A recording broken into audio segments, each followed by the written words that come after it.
नमस्कार, मैं रचना शर्मा। चढ़ती कला टाइम टीवी देख रहे सभी दर्शकों का स्वागत करती हूं। आप देख रहे हैं हिंदी टॉप न्यूज। पूर्व प्रधानमंत्री स्वर्गीय राजीव गांधी की आज जयंती है। उनका जन्म 20 अगस्त 1944 को हुआ था। राजीव गांधी राजनीति में नहीं आना चाहते थे, लेकिन हालात ऐसे बने कि वो राजनीति में आए और देश के सबसे युवा पीएम के रूप में उनका नाम दर्ज हो गया। पूर्व प्रधानमंत्री राजीव गांधी का आज जन्म दिवस है। इस मौके पर उनके बेटे और कांग्रेस के पूर्व अध्यक्ष राहुल गांधी ने उन्हें याद करते हुए कहा कि राजीव गांधी अपने समय से काफी आगे के व्यक्ति थे। वहीं प्रधानमंत्री नरेंद्र मोदी ने भी राजीव गांधी को श्रद्धांजलि दी। उन्होंने कहा कि जयंती पर पूर्व प्रधानमंत्री राजीव गांधी जी को श्रद्धांजलि। दिल्ली एनसीआर में लगातार 2 दिनों से बारिश हो रही है। कल रात फिर दिल्ली एनसीआर में बादल बरसते रहे और गुरुवार यानी आज सुबह से फिर बारिश का यह सिलसिला जारी रहा। बारिश के बाद लोगों को गर्मी से तो राहत मिली, लेकिन जलभराव की मुसीबतों ने दिल्ली वालों की टेंशन को दुगुना कर दिया है। लगातार हो रही बारिश से कई इलाकों में जल जमाव हो गया है, गलियां पानी में डूब गई हैं।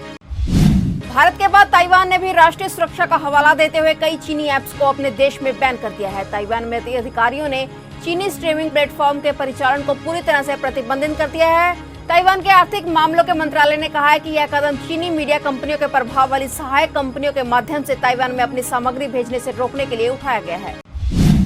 मनोज सिन्हा ने जम्मू कश्मीर में उपराज्यपाल का पद संभाला ही था तो सब अनुमान लगा रहे थे कि बड़े फैसले होंगे। ऐसे में पहला बड़ा फैसला आ गया है।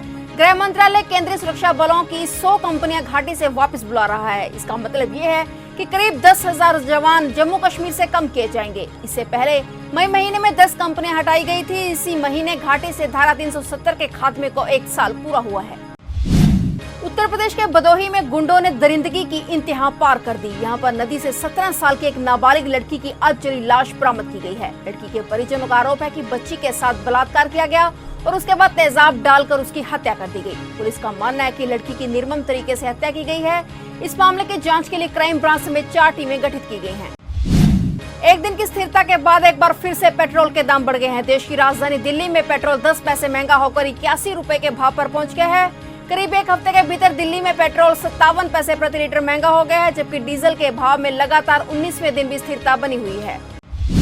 आगरा से बस को अगवा करने वाले बदमाशों और पुलिस के बीच आज सुबह मुठभेड़ हो गई। थाना फतेहाबाद क्षेत्र में चेकिंग के दौरान बदमाशों ने पुलिस पर फायरिंग शुरू कर दी। जवाबी कार्रवाई में एक बदमाश के पैर में गोली लगी है, जबकि एक बदमाश मौके से फरार हो गया। पुलिस के मुताबिक घायल बदमाश का नाम प्रदीप गुप्ता बताया जा रहा है। उसका नाम बस हाईजैक के मामले में सामने आ रहा था। पुलिस ने घायल प्रदीप गुप्ता को अस्पताल में भर्ती कराया है। पुलिस के आला अधिकारी और क्राइम ब्रांच की टीम बदमाश से पूछताछ करने में जुट चुकी है। साथ ही बाकी बदमाशों की तलाश अभी जारी है। महामारी की काट ढूंढने के लिए डॉक्टरों और रिसर्चरों की टीम दिन रात लगी हुई है। इस प्रक्रिया में आयुर्वेद भी लगातार प्रयोग कर रहा है। All India institute of Ayurveda ने निसर्ग हर्ब्स नाम की कंपनी के साथ समझौता किया है। ये दोनों संस्थाएं यह परीक्षण करेंगी कि महामारी से लड़ने में नीम कितनी कारगर है। इस परीक्षण को फरीदाबाद के अस्पताल में किया जाएगा। महामारी काल में कई सेलेब्स ने आत्महत्या जैसा कदम उठाया है। इनमें टीवी और फिल्म जगत सितारे शामिल हैं। हालिया मामला तो सुशांत सिंह राजपूत का चल रहा है। इस बीच पॉपुलर आर्टिस्ट रामिंदर नील कामत का भी निधन हो गया है। उनके मुंबई स्थित घर के बाथटब में वे मृत पाए गए हैं। वे मुंबई के माटुंगा में रहते थे। पुलिस ने मामले में एक्सीडेंटल डेथ का केस दर्ज कर लिया है। पुलिस को ये सुसाइड केस नजर आता है। पुलिस को घटनास्थल से एक सुसाइड नोट भी बरामद हुआ है।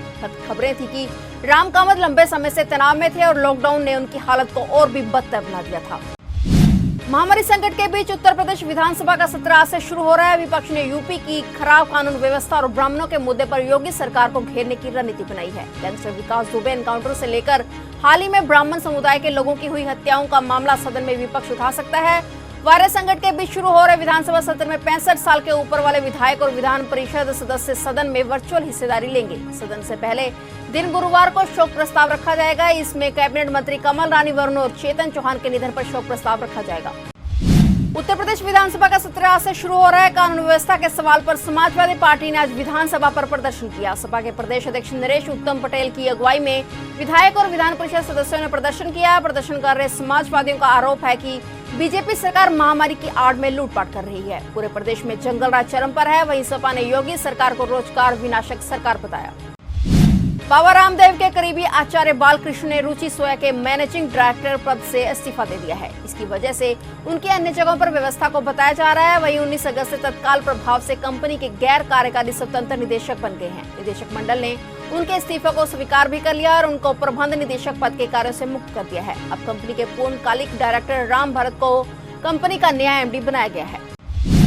देश में महामारी के मरीजों की संख्या तेजी से बढ़ रही है। पिछले 24 घंटे में अब तक के सबसे ज्यादा मरीज सामने आए हैं। ये आंकड़ा 69,652 है। इसी के साथ भारत में संक्रमित लोगों की संख्या 28,36,925 के आंकड़े को पार कर गई है। इससे पहले एक दिन में भारत में इतने मरीज कभी नहीं मिले हैं। वहीं करीब 54,000 लोग इस महामारी की चपेट में आने के बाद जिंदगी की जंग हार चुके हैं। राहत की बात यह है कि महामारी में रिकवरी रेट बेहतर हो रहा है और अभी तक करीब 21 लाख मरीज ठीक होकर घर लौट चुके हैं। पिछले 24 घंटे में हुई मौत का आंकड़ा 970 को पार कर गया है।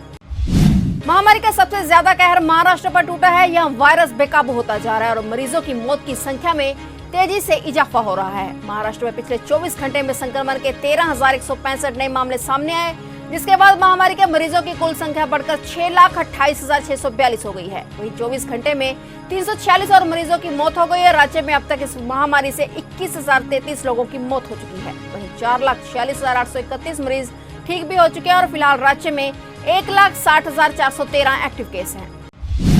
मुंबई में संक्रमण के 1,132 नए मामले सामने आए और 46 मरीजों की जान चली गई, जिसके बाद कुल मामलों की संख्या बढ़कर 1,31,542 हो गई है और मृतकों की संख्या 7,268 पर पहुंच गई है। मुंबई में अभी भी 17,914 मरीजों का इलाज चल रहा है। पुणे का आंकड़ा मुंबई को भी पार कर गया है। पिछले 24 घंटे में पुणे शहर में 1,233 नए मामले सामने आए हैं और 38 मरीजों की जान चली गई। पुणे में अब तक संक्रमण के 82,907 मामले सामने आ चुके हैं और 2,169 मरीजों की मौत हो चुकी है।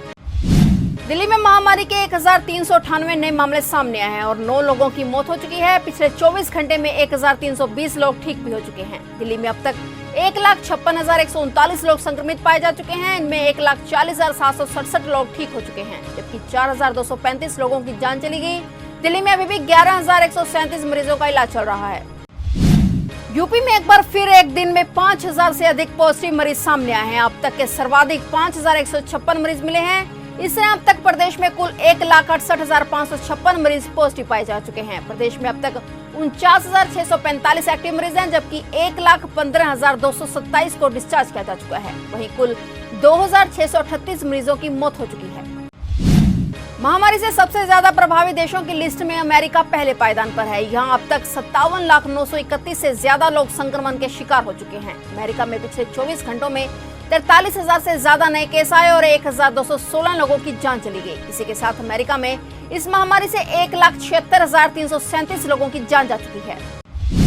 दुनिया भर में महामारी के केस बढ़ते ही जा रहे हैं। दुनिया में 2,25,79,095 लोग संक्रमण का शिकार हो चुके हैं, जबकि 7,91,002 लोगों को महामारी ने निगल लिया है। दुनिया में सबसे ज्यादा महामारी के मामले भारत में सामने आ रहे हैं और सबसे ज्यादा महामारी से लोगों की मौत अमेरिका और ब्राजील में हो रही है। और अपडेट्स लेकर फिर से हाजिर होंगे, क्योंकि समाचारों का सिलसिला यहाँ कभी नहीं थमता।